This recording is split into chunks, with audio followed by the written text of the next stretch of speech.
Bon, sẽ mẹp hardware hiểu ai bảo dương á, miên ai bị sai chiêng hàng đợt tây ở bóng. អូបាទសម្រាប់ hardware របស់ខាងក្រុមហ៊ុនរបស់យើងហ្នឹងគឺយើង focus ទៅលើឧបករណ៍ PLS សុទ្ធហ្មងមានដូចជាមានដូចជា printer receipt printer label scanner ឬក៏ម៉ាស៊ីន PLS អីចឹងណាបាទអញ្ចឹងសម្រាប់ហាងរបស់យើងហ្មងគោលដៅធំរបស់យើងគឺយើងចង់ជួយទៅកាន់ម្ចាស់អាជីវកម្មដែលគាត់បានទិញនៅ software របស់យើងហើយគាត់ពិបាកដើររក hardware ដោយសារ hardware ពេលខ្លះបងប្អូនមួយចំនួនពេលគាត់ទិញហើយគាត់អត់ចេះមើលអត់ដឹងថារឿងយក hardware មួយណាត្រូវសមនឹងតម្លៃរបស់គាត់ឬក៏អាចសមនឹងតម្រូវការរបស់គាត់អញ្ចឹងនៅក្នុងការ training បុគ្គលិក sales សម្រាប់លក់ hardware POS ទៅកាន់ភ្ញៀវរបស់យើងហ្នឹងគឺយើងតែងតែឲ្យបុគ្គលិកយើងហ្នឹងជាទូទៅគឺមុននឹងលក់យើងសួរគាត់សិនថាតម្រូវការរបស់គាត់ហ្នឹងគាត់យកទៅប្រើលើ software អីគេខ្លះហើយគាត់មានតម្រូវការអីគេខ្លះនៅលើអាជីវកម្មរបស់គាត់ទីហោថា Sunprint ហ្នឹង Sunprint receipt ហ្នឹងត្រូវការ Wi-Fi អត់ត្រូវការហ្វុន silent internet អត់ឬក៏គាត់យកទៅ print មួយ mobile app ឬក៏គាត់យកទៅធ្វើអីគេ scanner ហ្នឹងគាត់ចង់បានរបៀបម៉េចអញ្ចឹងជាទូទៅ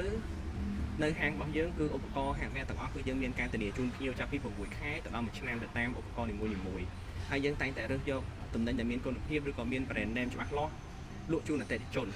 មិនត្រឹមតែប៉ុណ្្នឹងទេយើងជួយ consult គាត់ទៀតថាតើ business របស់គាត់ហ្នឹងគួរប្រើ model ណាទី1ទិញថ្លៃពេកវាខាតលុយគាត់យើងប្រើអត់ function ឬក៏ពេលខ្លះគាត់ទិញទៅអត់គ្រប់ function ដែលគាត់ចង់បានទៀតថាគាត់ត្រូវការ print Bluetooth ឬក៏ធ្វើអីអញ្ចឹងណាអញ្ចឹងយើងជួយប្រឹក្សារបស់គាត់យើងសួរនាំគាត់ថាតម្រូវការគាត់មិនហើយបានយើងលក់ជូនអតិថិជនយើងធ្វើបែបហ្នឹងគឺដើម្បីជួយដល់ម្ចាស់អាជីវកម្មហ្នឹងគឺកុំឲ្យគាត់ឈឺក្បាលនៅក្នុងការរើសឧបករណ៍ POS ទាំងអស់ហើយបងប្អូនបាច់បារម្ភទេសម្រាប់ការជាវនៅឧបករណ៍ POS ពីខាងហាងយើងខ្ញុំគឺយើងជួយប្រឹក្សាជូនគាត់ធ្វើម៉េចឲ្យគាត់ save ហើយគាត់ប្រើទៅលឿនលឿនកុំឲ្យគាត់ប្រើទៅដូចថាដូចយើងមានកំណត់ថាឥឡូវម៉ាស៊ីន POS នៅហាងយើង CPU គឺយើងចាប់ពី i5 ទៅមិនយើងលក់ជូនគាត់អតិថិជនបើសិនជាក្រុម i5 គឺយើងអត់លក់ទេដោយសារអីពេលដែលគាត់ចុចទៅវា slow វាអីចឹងវាប៉ះពាល់ដល់អាជីវកម្មរបស់គាត់នោះអញ្ចឹងណាអញ្ចឹងខ្ញុំគិតថាបើសិនជាបងប្អូនត្រូវការជឿរើស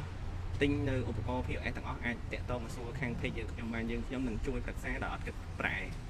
អូខេអរគុណ